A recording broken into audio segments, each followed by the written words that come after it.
तो एक ऐसा मंजर सामने आया जिसे देखकर रेस्क्यू करने वाले भी अपने आंसू नहीं रोक पाए। दरअसल एक शव को निकालने में बड़ी दिक्कत आ रही थी। एक तो पानी की विजिबिलिटी कम और शव इतना भारी हो गया था कि उसे निकालना बड़ा मुश्किल था। ये शव एक माँ और बच्चे का था। बच्चा माँ के सीने से लिपटा हुआ था और माँ ने उसे कसकर पकड़ रखा था। जाहिर तौर पर उस वक्त डर कर बच्चा माँ के सीने से लिपट गया होगा। माँ ने बच्चे को अपनी बाहों में समेट लिया, जैसे उसका सुरक्षा कवच बन गई हो। इतना कसकर पकड़ा कि माँ के प्राण निकल गए, लेकिन पकड़ जरा भी ढीली ना हुई। ये सोचना बहुत मुश्किल नहीं है कि बच्चे की जान बचाने के लिए माँ ने कितनी जद्दोजहद की होगी, लेकिन भाग्य को कुछ और ही मंजूर था। मौत ने भले ही माँ को अपने आगोश में ले लिया, लेकिन माँ उसे सीने से लगाए कसकर पकड़ी रही। लगभग 12 घंटे तक माँ अपने लाल को सीने से लगाए पानी की गहराइयों में समाई रही। बच्चे को इतनी मजबूती से थाम रखा था कि सांसें थम गई, लेकिन अपने लाल को खुद से अलग न होने दिया। डाइविंग टीम ने बताया कि क्रूज के भीतर विजिबिलिटी लगभग 0 थी। पानी मैला था। लोहे की रॉड और टूटे स्ट्रक्चर के बीच माँ और बेटे को बाहर निकालना न केवल बेहद मुश्किल था, बल्कि बेहद भावुक भी। रेस्क्यू टीम और वहां मौजूद लोगों ने जब ये मंजर देखा तो कलेजा मुंह को आ गया। माँ का तैरता हुआ शव, सीने से लगा बच्चा और मजबूत पकड़। जिसने ये तस्वीर देखी अपने आंसू नहीं रोक पाया। टीम को शवों को मोर्चरी भिजवाना था, लेकिन ऐसा लगा कि जैसे उस माँ और बच्चे को अलग करने के लिए हाथ ही आगे ना बढ़ रहे हो। कहां से लाते ऐसा पत्थर दिल जो माँ और बच्चे को इस कदर देखकर एक पल के लिए आह भी ना भरे, बैठकर खुद को संभाल ना ले और जी भरकर रो ना ले।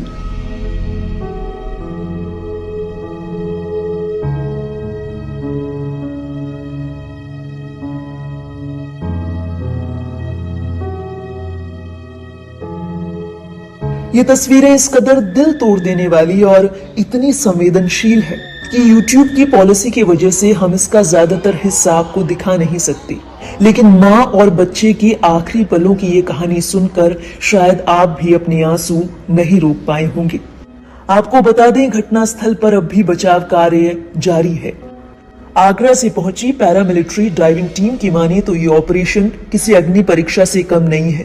टीम के मुताबिक क्रूज का ढांचा पूरी तरह नीचे धंस चुका है। ग्रिल और लोहे की चादरों की वजह से ये इतना सकरा है कि एक गोताखोर बीच में ही फंस गया था। टीम के बाकी साथियों ने उसे जैसे तैसे बाहर निकाला। टीम को हथौड़े चलाकर मलबे को तोड़ना पड़ रहा है। एनडीआरएफ की टीमें हाइड्रोलिक मशीनों और गैस कटर के जरिए क्रूज को काट कर रास्ता बना रही हैं, ताकि शवों तक पहुंचा जा सके। क्षतिग्रस्त क्रूज के नुकीले हिस्से डाइवर्स के लिए जानलेवा साबित हो रहे हैं।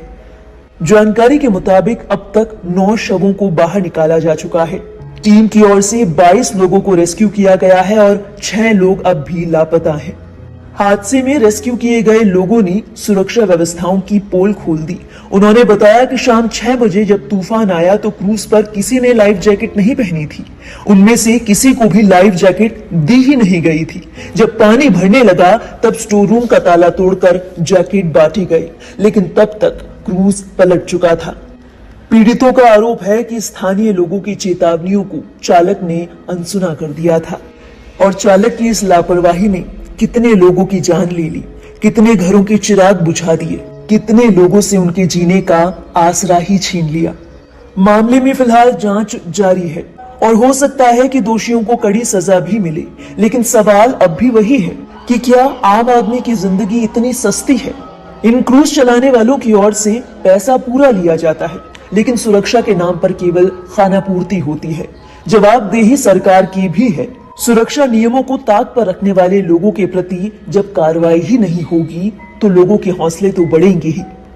बीते महीनों में ऐसे कई मामले सामने आ चुके हैं। जांच होती है, सजा भी दी जाती है, मुआवजा तक दे दिया जाता है, लेकिन फिर ऐसी ही घटना किसी और शहर में खुद को दोहराती है।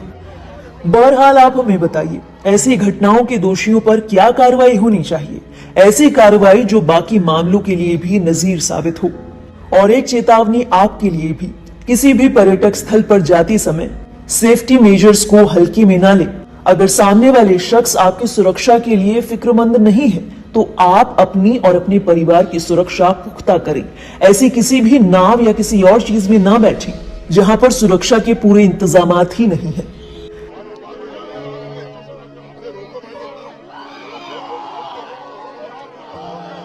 आपके सामने जिस प्रकार से एमपीटी की जो यहाँ पे प्रबंधक ने बताया, लाइफ जैकेट्स तो थी लेकिन आंधी तूफान आने वाला है, उसका मापक यंत्र नहीं आ रही है। इतने बड़े डैम पे अगर मापक यंत्र नहीं है आंधी तूफान को देखने का, तो मैं तो समझता हूँ कि ये बड़ी आज एक घटना घटी है, इससे बड़ी दुर्घटना भी हो सकती है। तो डैम है इतना बड़ा, बरगी डैम, और सरकार को निष्पक्ष रूप से इस पर जांच कराना चाहिए।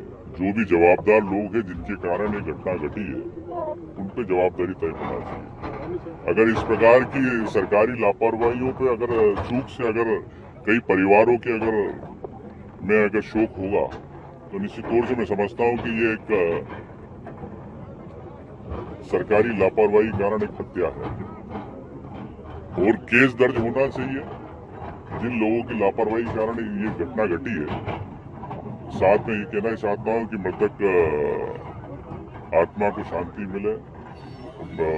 शोकाकुल परिवार को मैं संवेदना व्यक्त करता हूँ, उनको शक्ति दे इस पर। सर, मौसम विभाग ने पहले ही चेताया था, आधे मध्य प्रदेश में कल आधी तूफान और बारिश का दौर था।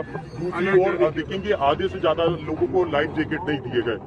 मैं वही आपसे कह रहा हूँ कि इस पर सामने कि जब आपके अभी यहाँ के प्रबंधक ने आपके सामने मीडिया में एक्सेप्ट किया कि यहाँ पे मापक यंत्र ही नहीं है, जब आंधी तूफान अगर कहीं आ रहा है तो फिर आप बगैर सूचना के, बगैर जानकारी के लिए अगर आप शिप को अगर आप ले जा रहे हो, बोट को अगर पानी में ले जा रहे हो, तो सीधे सीधे लापरवाही बनती है। मैं समझता हूँ कि इसके अंदर सरकार, स्थानीय प्रशासन इस जांच को लेगा और मुख्यमंत्री जी को इस पर तत्काल संज्ञान लेना चाहिए। सिर्फ औपचारिकताओं करने से नहीं होगा। इस प्रकार कई घटनाएं प्रदेश में हो रही है। कब सिरप की लेकर घटना घटी, मुख्यमंत्री चुप रहे, ये घटना घट गई, चुप रहे, भागीरथपुरा में घटना घट गई, दूषित पानी से चुप रहे। तो जो जवाबदार लोग है सिस्टम में, क्या सिस्टम में मुख्यमंत्री जी की पकड़ नहीं है? क्या अधिकारी लगाम हो गए?